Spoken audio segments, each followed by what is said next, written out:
नमस्कार, मैं आपका मित्र वीरेंद्र। आप देख रहे हो वीपी न्यूज़। आज हम पहुंचे हैं गांव केरवाड़ा में।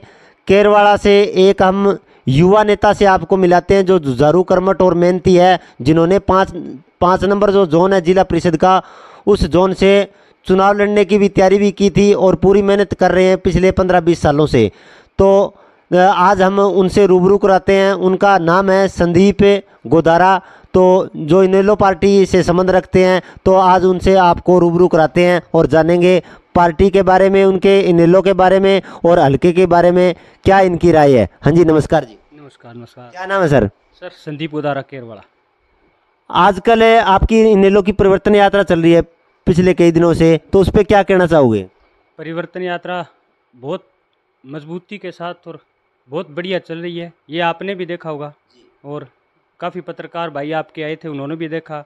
और जो लोग कह रहे थे परिवर्तन यात्रा में 200-400 लोग होंगे, उनके मुंह के ऊपर एक तमाचा भी पड़ा है। परिवर्तन यात्रा बहुत ही ज़्यादा कामयाब रहेगी और ये परिवर्तन यात्रा आपको परिवर्तन ला करके भी दिखाएगी। हरियाणा के अंदर पूर्ण रूप से परिवर्तन आएगा। आने वाली सरकार इंडियन नेशनल लोकदल पार्टी के हरियाणा में बनेगी। जोन नंबर 5 में आपने खूब मेहनत की और हर जो जनता है उनके बीच में रहते हो और सुख दुख में जाते हो। अलग अलग बंदे से आप मिलने की कोशिश करते हो ताकि भी हर आदमी को टाइम दिया जाए। तो क्या आपकी कोई विधानसभा या कोई जिला परिषद का चुनाव लड़ने की तैयारी आने वाले समय में?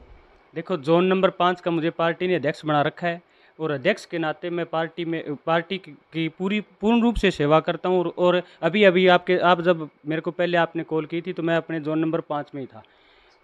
कोई ऐसा दिन नहीं होता जब मैं अपने जोन के अंदर लोगों के बीच नहीं रहता। मैं पूर्ण रूप से अपने लोगों के बीच रहता हूँ। और रही बात चुनाव की, तो चुनाव वो तो हाईकमान का आदेश है। जिसको टिकट दी उसके लिए हमने मेहनत भी करी। तो कैथल रैली पे, क्यों इनेलो की कैथल रैली होने वाली है, जो जैसे ही यात्रा समाप्त होगी उसी हिसाब से, तो कैथल रैली में कितने के लोगों की आने की संभावना है और उस पर क्या आपकी राय है? देखिए वीरेंद्र जी, बात इस तरह से है भी, इंडियन नेशनल लोकदल पार्टी अपनी रैली के रिकॉर्ड आप खुद ही तोड़ती है। ये इतिहास गवाह है। इंडियन नेशनल लोकदल पार्टी की रैली में जितनी भीड़ होती है उतनी भीड़ कहीं भी किसी भी पूरे प्रदेश के अंदर नहीं, पूरे देश के अंदर कहीं भी किसी भी रैली में नहीं होती। इस हर बार इंडियन नेशनल लोकदल पार्टी अपनी रैली का रिकॉर्ड खुद ही तोड़ती है। इस बार भी देखना आप, हर बार से ज़्यादा रिकॉर्ड तोड़ भीड़ होगी। और ये परिवर्तन यात्रा 10 तारीख को चौधरी अभय सिंह चौटाला जी यहाँ सिरसा में महाराजा पैलेस के अंदर कार्यकर्ताओं की एक मीटिंग लेंगे। आपको मैं वहाँ भी आमंत्रित करता हूँ, आप वहाँ पे ज़रूर पहुँचना। वो भी एक रैली का रूप धारण करेगी, कार्यकर्ता मीटिंग भी। तो बीमा क्लेम में जो किसानों का जो धरना हुआ था, जो बीमा क्लेम में, उसके ऊपर क्या कहना चाहोगे कि कुछ किसानों का बीमा आ गया और कुछ का नहीं आया? नहीं, वो धरना जो हुआ था वो एकदम जायज़ धरना था। बीमा क्लेम में पहले उनको बोला गया था भी धरने पर किसान पिछले काफ़ी दिनों से बैठे थे। मैं भी जा कर के आया था, भाई भी गए थे ये। तो वहाँ पे लिखित रूप में सरकार ने ये दिया था कि आपका बीमा, प्रशासन ने दिया था भी आपका बीमा आएगा, लेकिन वो बीमा नहीं आया। नहीं आने के कारण मजबूरीवश किसानों को टंकी पर चढ़ना पड़ा। और टंकी पर चढ़ने के बाद उसके बाद रोड जाम करना पड़ा। रोड जाम करने के बाद उनको आश्वासन दिया गया कि आपका 1 महीने के अंदर बीमा आ जाएगा, लेकिन बीमा अभी भी नहीं आया। केवल मात्र खारिया गाँव का एक बीमा है, उसके बाद कोई अपडेट नहीं है शायद। अच्छा, कुछ गांव का बीमा आया है। चलो, बाकी 1 महीने का टाइम दिया है, हो सकता है आगे और आ जाए। भारतीय जनता पार्टी कहती है कि हमने हरियाणा के अंदर बेरोजगारी और महंगाई खत्म कर दी। ये तो कहती है तो फिर मजाक ही करती है। फिर ना तो बेरोजगारी खत्म हुई, बेरोजगारी के अंदर आज आंकड़े उठा करके देखो तो हरियाणा नंबर 1 पे है। और रही महंगाई जो सिलेंडर 450 का आता था वो आज 1100 रुपये का मिल रहा है। तो कहाँ महंगाई खत्म हुई, आप बताओ? कोई भी चीज़, पेट्रोल है, डीजल है, सिलेंडर है, जो घरेलू वस्तुएं हैं वो उनके दाम आज बहुत ज़्यादा बढ़ चुके हैं। फिर महंगाई ख़त्म कहाँ हुई? महंगाई। और ये अगर ये बोल रहे हैं भारतीय जनता पार्टी के अगर कोई नेता या कोई भी बोल रहा है तो भाई हमने महंगाई ख़त्म कर दी, तो वो तो आम जनता के साथ एक मजाक कर रहे हैं। कोई महंगाई ख़त्म नहीं हुई है, कोई बेरोज़गारी ख़त्म नहीं हुई है। कहाँ बेरोज़गारी ख़त्म हुई है? बेरोज़गारी के अंदर आज हरियाणा नंबर 1 पे है। आप रानिया विधानसभा से बिलोंग करते हो, तो रानिया विधानसभा के अंदर है क्या कोई विकास हुआ है भारतीय जनता पार्टी की सरकार के अंदर? नहीं, मैंने तो देखा नहीं भी विकास। हाँ, कागज़ों में विकास ज़रूर हो रहा है। हमारे यहाँ हमने कोई किसी तरह का कोई विकास नहीं देखा। अगर आप विकास की बात करते हो तो हमारे गांव के अंदर +2 का स्कूल है। विकास के ऊपर आपकी बात आ गई तो आप जा कर के देखो, आज वहाँ पूरे अध्यापक भी नहीं हैं। जो भविष्य है, बच्चे देश का भविष्य है, और वो भविष्य ही जब उनको पढ़ाने वाले जब अध्यापक ही नहीं है आज स्कूलों के अंदर, कहीं भी आप मेरे स्कूल के नहीं, आप अपने गांव के या और नज़दीकी गांव के स्कूलों में देख लो, आज अध्यापकों की संख्या पूरी कहीं भी किसी भी स्कूल में नहीं है, तो फिर विकास कहाँ हुआ है। चौधरी रणजीत सिंह तो कहते हैं हमने हल्के के अंदर पूरा विकास किया है, किसी भी चीज़ की कमी नहीं छोड़ी रानिया हल्के में। चौधरी रणजीत सिंह जब हमारे यहाँ रानिया हल्के में वोट मांगने आए थे तो चौधरी रणजीत सिंह ने, विकास की बात आप कर रहे हो, चौधरी रणजीत सिंह के द्वारा ये शब्द हैं, वो हमारे से बड़े लीडर हैं, उनके बारे में मैं ज़्यादा बात तो नहीं कहूँगा, लेकिन फिर भी आपको ये बताऊँगा कि अगर चौधरी रणजीत सिंह ये कहते हैं कि हमने विकास किया है, तो फिर चौधरी रणजीत सिंह यहाँ हमारे एरिया के जो केरवाड़ा, सादेवाड़ा, मेरे जोन के गाँव है, ये मैं आपको बता रहा हूँ, मंबड़, मतुवाड़ा, सैनपाल, कोठा सैनपाल, नथोर, बचेर, यहाँ इन गाँवों के अंदर ये कह करके वोट मांगे थे कि मैं यहाँ फ्लडी नहर आपको दूंगा, लेकिन ना तो वो फ्लडी नहर आई और ना वो वादा पूरा हुआ। फिर बताओ कहाँ विकास कर पाए चौधरी रणजीत सिंह जी। तो आने वाले समय में फिर रानिया हल्का की जनता क्या चौधरी रणजीत सिंह को नकारेगी, वोट नहीं देगी?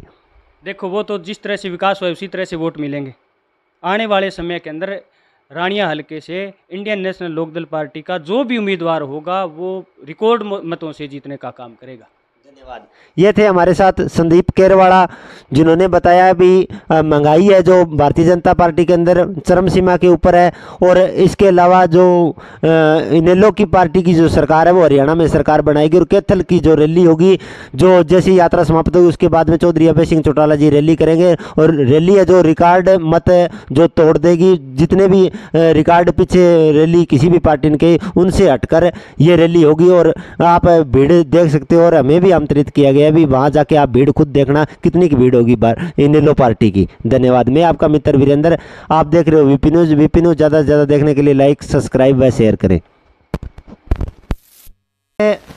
इनेलो पार्टी से कुछ और भी वर्कर है जिन्होंने पूर्व में ब्लॉक समिति का चुनाव भी लड़ा था, उनसे भी उनकी भी राय जानेंगे इनेलो पार्टी के बारे में, और ब्लॉक समिति का चुनाव लड़ा तो उनका भी अलग से अनुभव है।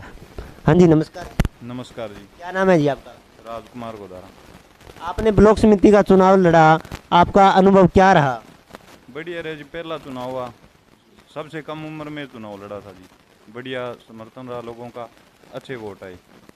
8 वार्डों में 1700 वोट पोल हुए थे, मेरे गांव से 950 वोट आए थे। आगे आने वाले समय में चुनाव लड़ने की इच्छा है?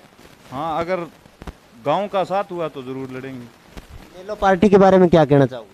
इनेलो पार्टी बहुत बढ़िया काम कर रही है। इनेलो पार्टी जैसे पहले सरकार थी, अब सरकार से निकले हुए चौखट ज़्यादा टाइम हो गया, तो अब हर बंदा यही चाहता है भाई इनेलो की सरकार बने और सभी सुखी हो।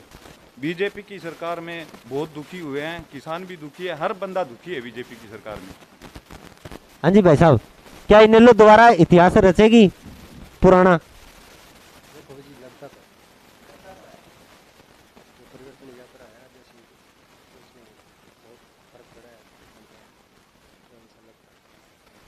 तो पीछे जो रानिया की हल्का की जनता है और पूरे हरियाणा के जो इनेलो पार्टी के वर्कर है, उनका ये कहना है भी आने वाला जो पीछे का जो इतिहास है वो दोबारा अगर अभय सिंह चौटाला जी आए तो दोहराया जाएगा, और हमें वो ही समय आएगा हमारा दोबारा जो नौकरी मिलती थी अब भी दोबारा वैसे ही मिलेगी। क्या ऐसा संभव है?